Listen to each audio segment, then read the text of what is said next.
اسلامی اعتبار سے ماہ محرم کو بڑی فضیلت بخشی گئی اور اس مہینے کے نفل روزوں کا بہت بڑا ثواب ہے۔ رسول اللہ صلی اللہ علیہ وسلم نے ارشاد فرمایا، رمضان کے بعد سب سے افضل روزے اللہ تعالیٰ کے نزدیک محرم کے روزے ہیں، اور فرض نماز کے بعد سب سے افضل نماز رات کی نماز یعنی تہجد ہے۔ گویا کہ یہ مہینہ امت مسلمہ کے لیے انتہائی اہم اور تقرب اللہ کا ذریعہ ہے۔ دراصل امت محمدیہ کو بہت سے ایسے مواقع فراہم کیے گئے جن میں وہ زیادہ سے زیادہ اچھے اعمال کر کے، اللہ کے احکامات کی پیروی کر کے گراں قدر انعام و اجر کے مستحق بن سکتے ہیں اور اس کی رضا حاصل کر سکتے ہیں۔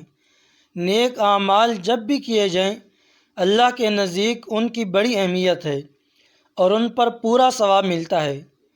البتہ اس کے باوجود کچھ اوقات امت محمدیہ کے لیے ایسے مقرر کیے گئے ہیں جن میں نیک اعمال کرنے پر مزید کئی گنا ثواب حاصل ہوتا ہے۔ امت محمدیہ جو آخری امت ہے، اسے اس طرح کے مواقع اس لیے فراہم کیے گئے کہ اس امت کے لوگوں کی عمریں سابقہ امتوں کے مقابلے میں کم رکھی گئی ہیں۔ کم عمری کی وجہ سے عرصہ دراز تک عبادت خداوندی میں مشغول رہنا ان کے لیے ممکن نہیں، اس لیے اس آخری امت کو ایسے مواقع اور اوقات فراہم کر دیے گئے جن میں وہ اپنے نیک اعمال کا کئی گنا اجر و ثواب پا سکتے ہیں۔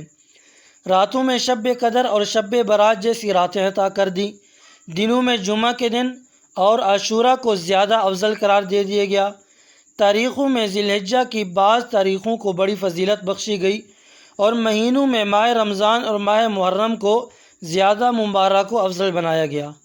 احادیث میں ماہ محرم کے بہت سے فضائل بیان کیے گئے ہیں۔ یہ مہینہ حرمت والے مہینوں میں شامل ہے۔ سرور کائنات صلی اللہ علیہ وسلم کا ارشاد ہے، حرمت والے مہینے ذی قعدہ، ذی الحجہ، محرم اور رجب ہیں۔ ایک اور موقع پر حضور صلی اللہ علیہ وسلم نے ارشاد فرمایا، رمضان کے بعد سب سے افضل روزے اللہ کے نزدیک محرم کے روزے ہیں، اور فرض نماز کے بعد سب سے افضل نماز رات کی نماز یعنی تہجد ہے۔ اندازہ کیا جا سکتا ہے کہ جس مہینے کو اللہ کا مہینہ کہا گیا، اس کی اہمیت کا کیا ٹھکانہ ہو سکتا ہے۔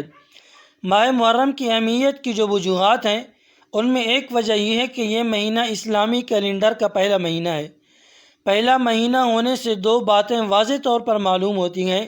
ایک یہ کہ یہ مہینہ اسلام کے نزدیک اس قدر اہم ہے کہ باقاعدہ اسلامی تاریخ و کیلنڈر میں اسے سب سے اول مقام پر رکھا گیا۔ دوسرے یہ کہ اس کے ذریعے انسانی زندگی کے نظام کو، جو شب و روز، مہینوں اور سالوں پر مشتمل ہے، پختگی حاصل ہوتی ہے۔ اسلام چونکہ مکمل دین فطرت ہے اور ایسا نظام حیات ہے جو انسانی زندگی کا ماحق احاطہ کیے ہوئے ہے، اس لیے دنوں، راتوں، تاریخوں، مہینوں، سالوں اور وقتوں کے تعین کا بھی اس کے یہاں مکمل نظام ہے، تاکہ اپنی روز مرہ کی زندگی میں اللہ کے بندے کسی طرح کی الجھن کا شکار نہ ہوں اور لوگوں کے خود ساختہ نظاموں کے محتاج نہ رہیں۔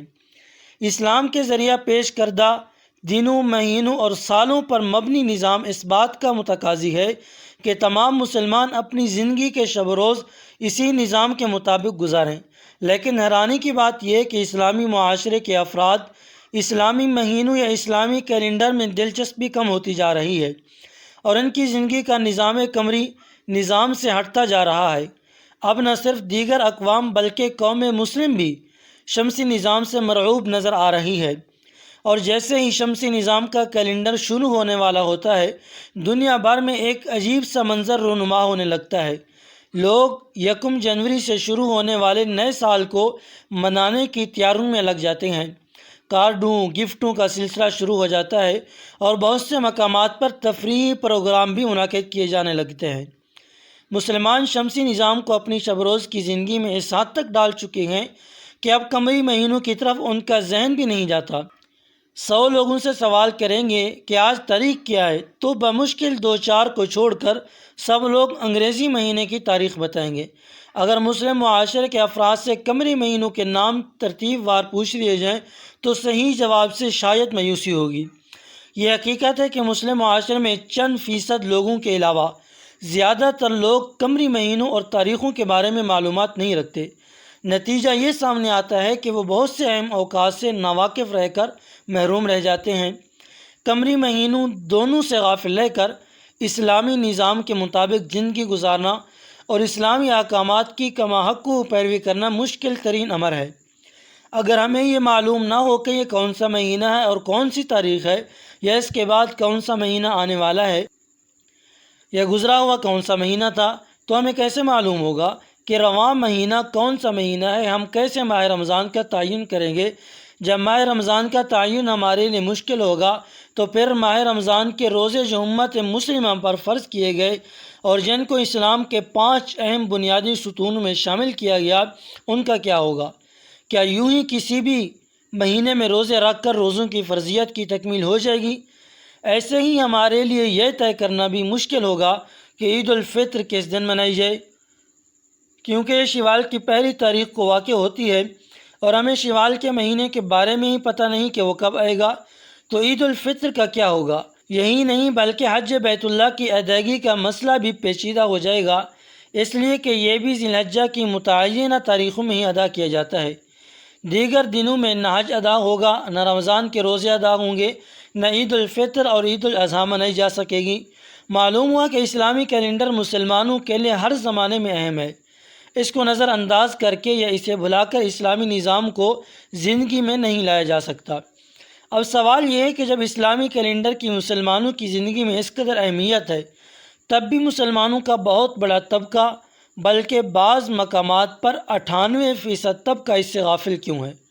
اگر بات اسلامی کیلنڈر کی بقا سے متعلق کی جائے تو اس سلسلے میں بعض مدارس کے اساتذہ، طلباء اور مساجد کے ائمہ حضرات یا اسلامیات میں گہری دلچسپی رکھنے والے ہی تسلی بخش معلومات رکھتے ہیں۔ ان حضرات کو مہینوں کی بابت بھی اور تاریخوں کے بارے میں بھی معلومات ہوتی ہیں۔ ان کے علاوہ بہت ہی کم لوگ ایسے دکھائی دیتے ہیں جنہیں اس سلسلے میں جانکاری ہو، جبکہ یہ کسی ایک کی ضرورت نہیں، سب کی ضرورت ہے۔ محرم کے مہینے کا ایک تقاضا یہ ہے کہ اس مہینے میں لڑائی جھگڑا، فتنہ فساد سے پورے طور سے بچا جائے۔ اس کا یہ مطلب نہیں کہ دیگر ایام یا مہینوں میں لڑائی جھگڑا کرنے کی اجازت ہے، بلکہ اسلام میں تو ہر روز اور ہر وقت فتنہ و فساد اور قتل و غارت گری سے اجتناب لازمی ہے، مگر اشہر حرم میں خاص طور سے ہر طرح کی بد امنی سے بچنے کی ضرورت ہے۔ زمانہ جاہلیت میں بھی لوگ ان مہینوں کا احترام کیا کرتے تھے۔ اس لحاظ سے دیکھا جائے تو یہ مہینہ امن کا پیغام بھی دیتا ہے، جو بڑی اہم بات ہے۔ امن ہر دور میں لوگوں کے لیے ضروری رہا ہے، خاص طور سے موجودہ زمانے میں جب کہ ہر جگہ بد امنی کی فضا بنی ہوئی ہے۔ زیادہ سے زیادہ امن و سکون کے پیغام کو عام کرنے کی اہمیت اور زیادہ بڑھ جاتی ہے۔ اس مہینے کا ایک تقاضا یہ بھی ہے کہ اس مہینے میں روزے رکھے جائیں، کیونکہ ماہ محرم میں روزے رکھنے کا حدیث میں بڑا ثواب بتایا گیا ہے، بلکہ ماہ رمضان کے روزوں کے بعد سب سے افضل روزے اسی مہینے کے بیان کیے گئے۔ اس نقطۂ نظر سے دیکھا جائے تو یہ مہینہ امت مسلمہ کے لیے نیکی کمانے کا ایک سنہرا موقع ہے، اور چونکہ مسلمانوں کی زندگی کا مقصد ہی رضا الہی ہے، اس لیے رضا الہی کے حصول کا جو بھی طریقہ ہو سکتا ہے، مسلمانوں کو اسے اختیار کرنا چاہیے۔